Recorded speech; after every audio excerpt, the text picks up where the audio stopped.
Hello good morning दोस्तों, आपका स्वागत है MC India official YouTube channel पे। अगर आप नए हैं तो इस चैनल को जरूर सब्सक्राइब कर लें। आप हमारे साथ टेलीग्राम पे भी जुड़ सकते हैं, जिसका लिंक आपको डिस्क्रिप्शन में मिल जाएगा। आज हम लोग जो देखने वाले हैं, एमसीए के जितने भी एग्जाम होते हो, ठीक है, चाहे वो नीमसेट हो, चाहे आपका सीयूईटी हो, या आपका एमएससीटी, ठीक है, जो महाराष्ट्र के लिए, या कितने जितने भी स्टेट एग्जाम होते हो, सब में ये चीज आपको पढ़ना रहता है। क्या क्या चीज पढ़ना रहता है आपको? मैथ्स पढ़ना रहता है, ठीक है, ये नीमसेट का अंदर ही पढ़ना रहता है। निमसेट तो आपको पता है एमसीए के लिए सबसे टॉप एग्जाम है, ठीक है, और इसका लेवल भी थोड़ा हार्ड होता है। जितने भी और एग्जाम है उससे थोड़ा इसका लेवल हार्ड होता है, आपको भी पता होगा। तो पहले हम लोग निमसेट को देख लेते हैं क्या क्या पढ़ना है। निमसेट को पहला क्या पढ़ना है आपको? मैथ पढ़ना है। दूसरा क्या पढ़ना है आपका? रीजनिंग पढ़ना है, ठीक है। उसके बाद क्या आपका? एप्टीट्यूड। रीजनिंग और एप्टीट्यूड दोनों एक ही में होता है। दोनों का मार्क्स देखिएगा तो 40 मार्क्स का आता है, आपको पता है, ठीक है। और नहीं पता है तो हम लोग आगे देखेंगे, नेक्स्ट स्लाइड में होगा, उसमें आपको डिटेल्स में पता चलेगा कौन कितने मार्क्स का आता है, ठीक है, कौन सा पार्ट किस चैप्टर है, कितने मार्क्स आएगा, ठीक है। तो रीजनिंग और एप्टीट्यूड आपका एक ही में होता है। फिर आपका कंप्यूटर होता है, जो सभी एमसी एग्जाम के लिए जरूरी है। उसके बाद इंग्लिश। इंग्लिश सभी में जरूरी है, थोड़ा बहुत जरूरी है, ठीक है। उसके बाद एनआईटी ड्रीम जो आप देख रहे हैं, अगर आप इतना अच्छे से पढ़ लेते हैं, 1 2 3 4 5, समझिए कि आपका एनआईटी का ड्रीम जो होगा वो पूरा हो जाएगा। समझ में आ रहा है? ये निमसेट के लिए मैं बता रहा हूँ, ठीक है। और इतना चीज सभी एग्जाम के लिए पढ़ना है। अगर आपने निमसेट की प्रिपरेशन की है तो जितने भी और एग्जाम होते हैं ना, आपको इजी लगेगा, ठीक है, और आपसे वो निकलेगा भी, जितने भी एग्जाम होते हो निमसेट के अलावा, चाहे वो स्टेट हो चाहे सीयूईटी हो, जो सेंट्रल यूनिवर्सिटी इस बार से अप्लाई हुआ है, ठीक है। तो आप देख लिया। एनआईटी के लिए हमको क्या करना पड़ेगा? जो मैथ, रीजनिंग, एप्टीट्यूड, कंप्यूटर और इंग्लिश है, इसको अच्छे से प्रिपेयर करना पड़ेगा। और आप निमसेट की तैयारी कर लेते हैं तो सभी जितने भी एमसी एग्जाम होंगे वो इजिली आपसे निकल जाएगा, ठीक है, आप क्रैक कर लेंगे इजिली। तो चलिए हम लोग देखते हैं निमसेट का क्या अगला स्लाइड में क्या है। देखिए इसमें हम लोग देखेंगे लोग निमसेट सिलेबस वेटेज, कि निमसेट में जो सिलेबस है कौन कितने मार्क्स का आता है। तो सबसे पहला जो हम लोग का क्या है? सबसे पहला हम लोग का मैथ है। तो मैथ में आप देखिएगा 50 क्वेश्चन आता है, क्लियर। एक क्वेश्चन आपका 12 मार्क्स का होता है, तो टोटल कितना हो गया आपका? 600 मार्क्स हो गया। जितने भी टोटल एग्जाम होते हैं, ठीक है, जितने भी टोटल नंबर होते हैं उसमें 60% जो होता है वो मैथ का योगदान होता है। तो अगर आप निमसेट की प्रिपरेशन कर रहे हैं, अगर आपका मैथ स्ट्रांग है तो समझिए आप एनआईटी के बहुत करीब है। अगर आपका मैथ अच्छा होता है तो आप एनआईटी के बहुत ही करीब है, ठीक है। सेकेंड आता है रीजनिंग। सेकेंड हमारा क्या है? रीजनिंग है। रीजनिंग में 40 क्वेश्चन आता है, 40 क्वेश्चन आता है। वन क्वेश्चन आपका 6 मार्क्स का आएगा। टोटल आपका कितना मार्क्स होगा? रीजनिंग 240 मार्क्स होगा। इसका जो कंट्रीब्यूशन है टोटल परसेंटेज में देखा जाए 100% में, तो 24% आपका मार्क्स जो होता है वो कौन सा कवर करेगा? आपका रीजनिंग कवर करेगा। अब चलते हैं कंप्यूटर और इंग्लिश। कंप्यूटर तो आप अपने से भी खुद से भी अगर प्रिपरेशन करना चाहे तो कर सकते हैं, कंप्यूटर और इंग्लिश, ठीक है। कंप्यूटर का आता है आपका 10 क्वेश्चन आता है। एक क्वेश्चन आपका 8 मार्क्स का रहेगा, और टोटल कितना मार्क्स हो जाएगा आपका? 80 मार्क्स हो जाएगा, जो कि आपका 8%, 8% टोटल जितना भी परसेंटेज होता है 100%, उसमें से 8% मार्क्स ये खुद कवर करता है। उसके बाद आता है इंग्लिश का, क्लियर। इंग्लिश में 20 क्वेश्चन होते हैं। वन क्वेश्चन आपका 4 मार्क्स का, और टोटल आपका 80 मार्क्स का इंग्लिश रहेगा, ठीक है। ये भी 8% कवर करता है जितना कंप्यूटर करता है। इतना क्लियर हो गया। टोटल आपका जो एग्जाम होगा वो 1000 मार्क्स का होगा, ठीक है। कितना मार्क्स होगा? 1000 मार्क्स का होगा, जिसमें आपको 500 प्लस आप रहते हैं। 500 प्लस आपका मार्क्स रहता है, तो समझिए आप सेफ जोन में है, ठीक है, सेफ जोन में है। और एनआईटी के बहुत करीब है, ठीक है। आपका मार्क्स कम से कम 500 प्लस होना चाहिए। समझ में आ रहा है? चलिए आप अगर इतना कर लेते हैं, ठीक है, ये आपको मालूम चल गया कि कौन कौन कौन सा सब्जेक्ट में कितने मार्क्स का क्वेश्चन आता है, ठीक है, टोटल कितने मार्क्स हो गए ये भी आपको पता चल गया। चलिए आपको बताते हैं कि कौन कौन सा चैप्टर इंपोर्टेंट है, ठीक है। अगले साल में हम लोग देख लेते हैं कौन कौन सा चैप्टर इंपोर्टेंट है। अगर आप कहेंगे, ठीक है, अगर आप कहेंगे कि हमको पूरा सिलेबस डिटेल्स में चाहिए तो वो भी मैं बना के दे दूंगा। अभी फिलहाल इस वीडियो में हम लोग केवल इंपोर्टेंट चैप्टर कवर करेंगे, ठीक है, वो भी किसका किसका? मैथ और रीजनिंग का। समझ में आया? किसका? मैथ और रीजनिंग का। कंप्यूटर और इंग्लिश इजी है, ठीक है, आप खुद नेट से भी डाउनलोड करके आप खुद से भी पढ़ सकते हैं कंप्यूटर और इंग्लिश। तो चलिए हम लोग मैथ का स्लाइड देते हैं कि कौन कौन सा चैप्टर आपको इंपॉर्टेंट है। तो एक बार ये देख लीजिए मैथ्स का। पहले मैं उसमें आप देखिए कहीं कि ट्रिपल स्टार लगा हुआ है, तो पहले आप जो जो है वो आप नोट डाउन कर लीजिए। पहला आपका क्या है, सेट थ्योरी जो भी आसान है, मैट्रिक्स और डिटरमिनेंट्स भी आसान है, सीक्वेंस सीरीज ठीक है मॉडरेट है, ट्रिग्नोमेट्री आप देख लीजिए, अलजेब्रा भी पढ़ना रहता है, कैलकुलस भी पढ़ना रहता है, वेक्टर ठीक है, प्रोबेबिलिटी, स्टैटिक्स, परम्यूटेशन और कॉम्बिनेशन ठीक है। ये उस चैप्टर का नाम है जो इंपोर्टेंट है एग्जाम के लिए ठीक है।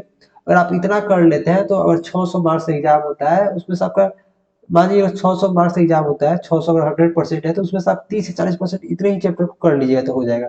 उससे भी जो आप स्टार लगाए हैं वो बहुत इंपॉर्टेंट है, जिसमें आपका ट्रिगो ठीक है, ट्रिगो बहुत ही आसान है, सॉरी बहुत ही इंपॉर्टेंट आपके लिए, इसमें बहुत सा पार्ट होता है ठीक है। ट्रिगो का रेशियो आता है, आइडेंटिटीज वाला आता है आपका, इनवर्स ट्रिगो आता है ठीक है, ये सब ट्रिगो का पार्ट है, आप देख लीजिएगा। उसको देखिए वेक्टर से बहुत इंपॉर्टेंट चैप्टर है, जितने भी स्टार्ट लग रहे हैं वो बहुत ही इंपॉर्टेंट चैप्टर है ठीक है। और क्यों इंपॉर्टेंट है वो आपको अगले स्लाइड में आपको मैं बताऊंगा, जिससे आपको लगेगा कि मैंने क्यों बताया कि इंपॉर्टेंट है। अगला जो इंपॉर्टेंट चैप्टर है वो है आपका प्रोबेबिलिटी ठीक है, इसे भी क्वेश्चन अच्छा खासा आता है। उसके क्या आपका स्टैटिक्स है, टेक्स्ट क्या आपका परम्यूटेशन एंड कॉम्बिनेशन है ठीक है। जितने भी स्टार दिख रहे हैं बहुत ही स्कोरिंग चैप्टर है, अगर आपको इसको अच्छा से कर लिए समझिए कि आप एक अच्छे स्कोर की तरफ आप मूव कर रहे हैं, मतलब आप एनआईटी की तरफ मूव कर रहे हैं, आप जो एनआईटी चाहते हैं वो मिलेगा। सबसे पहले इस चैप्टर पे आप कमांड कीजिएगा, उसके बाद अगले चैप्टर जो है और सिलेबस में आप उसको देखिएगा ठीक है। और आप कहिएगा तो पूरा होल सिलेबस का भी मैं वीडियो बना दूंगा। अभी इस सीरीज में, इस वीडियो में हम लोग जो इम्पोर्टेंट है वो देख लेते हैं, क्यों इम्पोर्टेंट है ये भी आपको बता देते हैं। कुछ डाटा है हम लोग के पास ठीक है, तो चलिए मैं आपको बताता हूँ प्रोबेबिलिटी का ठीक है।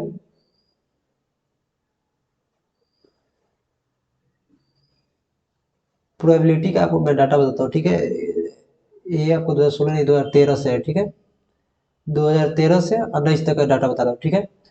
प्रोबेबिलिटी से अप्रोक्स आपका ठीक है, एक सेकेंड, प्रोबेबिलिटी से 2016 में ठीक है 6 क्वेश्चन आया हुआ था, क्लियर। 2017 में 5 क्वेश्चन, 2018 में 5 क्वेश्चन और 2019 में 5 क्वेश्चन ठीक है, क्लियर। परम्यूटेशन एंड कॉम्बिनेशन आप देखिएगा दोनों मिला के, तो 2016 में 3 क्वेश्चन आया हुआ था, समझ में आ रहा है। 2016 में कितना क्वेश्चन आया था, 3 क्वेश्चन आया था। 2017 में 1 क्वेश्चन, फिर 2018 में 2 क्वेश्चन और 2019 में 3 क्वेश्चन ठीक है। अब आगे देखिएगा वेक्टर, इसलिए मैं बता रहा था कि इंपोर्टेंट है ठीक है। वेक्टर में आप देखिएगा 2019 में 5 क्वेश्चन आया हुआ था, क्लियर। उसके बाद 4 आया हुआ है, उसके बाद 6 आया हुआ है, उसके बाद आपका फिर 6 आया हुआ है ठीक है। तो आप इतना सा पता कर लीजिए, देखिए ये कितना आ गया टोटल आपका, 15 हो गया, ये कितना हो गया आपका 12 हो गया टोटल, ये कितना हो गया आपका 11 हो गया, ये कितना हो गया आपका 13 हो गया, कितना हो गया 13। 13 क्वेश्चन अगर आ रहा है, 11 क्वेश्चन मिनिमम 11 आ रहा है, मिनिमम कितना आ रहा है आपका 11 आ रहा है, मैक्सिमम कितना आया है 15 आया हुआ है। तो सोच लीजिए अगर 3 चैप्टर आपका स्ट्रॉन्ग हो जाता है, प्रोबेबिलिटी, परम्यूटेशन, कॉम्बिनेशन और वेक्टर, तो आप कितना स्कोर कर सकते हैं इसमें, आप 12 से मल्टीप्लाई कर लीजिए और इसे भी 12 से मल्टीप्लाई कर लीजिए, जोड़ लीजिए कितना मार्क्स आप बस इस 3 और 4 चैप्टर को स्ट्रॉन्ग करके आप ला सकते हैं। जल्दी से कर लीजिए।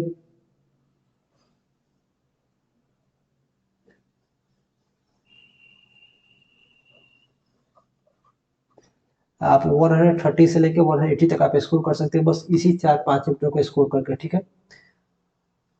तो आपको कम से कम अगर सेफ जोन में जाना है तो मैथ में आप 300 प्लस सॉल्व कीजिए, 300 प्लस सॉल्व कीजिए ठीक है, और 500 आपको क्रॉस करना है तो, समझ में आया। तो ये 3-4 चैप्टर जो है वो आपके लिए स्ट्रॉन्ग है ठीक है, जिसको आपको प्रिपरेशन करना ही करना। आपको मालूम चल गया क्यों मैं बोल रहा था कि जरूरी है, आपको पता है इससे कम मैक्सिमम 15 क्या है, अब 10 से 15 क्वेश्चन आपको इससे आना ही आना है, किससे, जहां जहां मैंने स्टार मार्क्स किया, ट्रिपल स्टार लगाया है, इससे आपको 10 से 15 क्वेश्चन आपको आएंगे ठीक है। आप प्रीवियस ईयर क्वेश्चन भी देख सकते हैं, क्लियर। अब चलते हैं लोग रीजनिंग की तरफ, रीजनिंग में कौन कौन सा चैप्टर स्ट्रॉन्ग करना पड़ेगा आपको ठीक है। मैं एक ठीक है एक डाटा लेके आया हूँ जो आपको स्ट्रॉन्ग करना ही पड़ेगा, इससे क्वेश्चन आते ही ठीक है। कोडिंग और डिकोडिंग देख लीजिएगा ठीक है, ये इंपॉर्टेंट है, एक सेकेंड।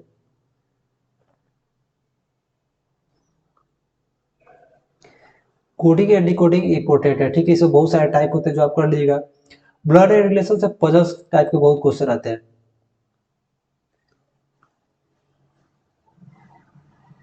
ब्लड एंड रिलेशन से पजल्स टाइप के बहुत सारे क्वेश्चन आते हैं, तो आप उसको कर लीजिएगा। क्लियर? पजल्स टाइप के सीटिंग अरेंजमेंट ये भी इंपॉर्टेंट है, इससे बहुत सारे क्वेश्चन आते हैं, ठीक है। इससे थोड़ा आप क्या कीजिएगा, जो लीनियर सीटिंग अरेंजमेंट होता है, स्क्वायर होता है, सर्कल होता है, इस पे ज्यादा ध्यान दीजिएगा। क्लियर? ये देखिए सिलोगिज्म, ठीक है, इससे वेन डायग्राम बेस्ड भी क्वेश्चन आता है, तो इसको भी आप देख लीजिएगा। क्लियर? इससे भी अच्छा क्वेश्चन आता है। उसके बाद क्या, ऑर्डर एंड रैंकिंग, इसको भी देख लीजिएगा, ये तो आसान टॉपिक है, रीजनिंग आप खुद से भी कवर कर सकते हैं। क्लॉक एंड कैलेंडर, ये भी अच्छा चैप्टर है। मिसिंग नंबर्स और नंबर सीरीज, ये इंपोर्टेंट चैप्टर है, ठीक है। इससे क्वेश्चन आते हैं, 4-5 क्वेश्चन हमेशा रहेंगे ही रहेंगे। और डायरेक्शन एंड डिस्टेंस, ठीक है। ये जो आप 8 चैप्टर देख रहे हैं, रीजनिंग का मोस्ट इंपोर्टेंट चैप्टर है, ठीक है। और जो पिछला स्लाइड में आपने देखा, ये मैथ का मोस्ट इंपोर्टेंट चैप्टर है। समझ में आ रहा है? जो जो मोस्ट इंपोर्टेंट चैप्टर है वो मैंने आपको बता दिया है दोनों का। और कंप्यूटर इंग्लिश आप खुद से भी कर सकते हैं, बहुत आसान है, ठीक है। आप चाहे तो खुद से भी प्रिपरेशन कर सकते हैं। और आपको मैंने ये भी बताया है कि जो चैप्टर मैंने ऊपर दिखाया है वो क्यों इंपोर्टेंट है। मैंने आपका एक क्वेश्चन का रेशियो बता दिया है कि इतना इतना क्वेश्चन आपको आया हुआ है, तो आपको अनुमान भी लग जाएगा कि क्यों इंपोर्टेंट है। समझ में आ रहा है? चलिए, आज आपका वीडियो यहीं पे समाप्त होगा। अगर आप नए हैं तो फिर से बोल दे रहा हूँ, चैनल सब्सक्राइब कर लीजिएगा। आप टेलीग्राम पे जुड़ जाइए, जितने भी सारे नोटिफिकेशन आएंगे आपको वहाँ पे मिलेंगे। और हाँ, एक चीज़ और, रीजनिंग और एप्टीट्यूड की तैयारी आपको इसी चैनल पर होगी, वो भी फ्री में, ठीक है। चलिए फिर मिलते हैं नेक्स्ट वीडियो में, तब तक के लिए जय हिंद।